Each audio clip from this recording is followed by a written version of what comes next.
everyone talks about the bamboo caltrop, and different Densho talk about that.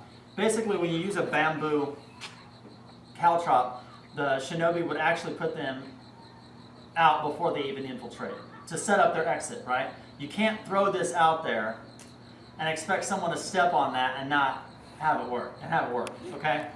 I mean, it's common thought. I could step on that thing right now and it's going to break. So the way that it would work is you would take this and you're going to stab it into the ground. I'm going to take that in, I'm just going to stab that into the ground, I'm going to stab that into the ground. So now I've got it secured. You see what I mean? That way when someone steps on it, doesn't matter what direction I come in from, and they step on it, then that will impale their foot. But the bamboo ones, with these bamboo caltrops, whether you have the little ones or the big ones, when you throw them out there, you can't just throw them out there like you do the metal ones, like you scamper and run away. You actually set up your escape before you go in, okay? And from there, you basically have, and this is like a no-brainer, but I'm going to say it anyway. All right. All it is just metal twined up. And you have little ones, always going to land with a blade up, yeah? It's, I think every culture in the world has them, don't they? Even European elders use them? Probably, yeah. I know Chinese had them, all right.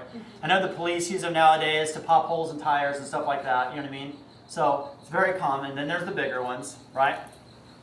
Throw those out there. You guys can see, imagine a bare foot, right? Stepping down and just puncturing. And they're running around in flip-flops and socks, tabi socks, and bamboo sandals, right?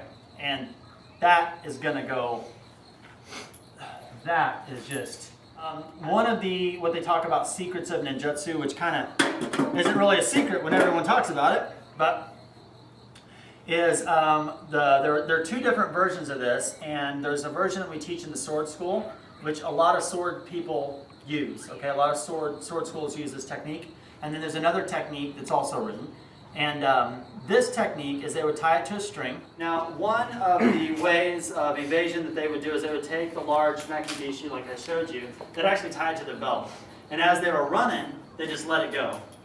You know what I mean? So that way, as they ran, it kind of dangled behind them. So they had this long rope, like I have here, that has nothing on it. That way, this thing is way behind them.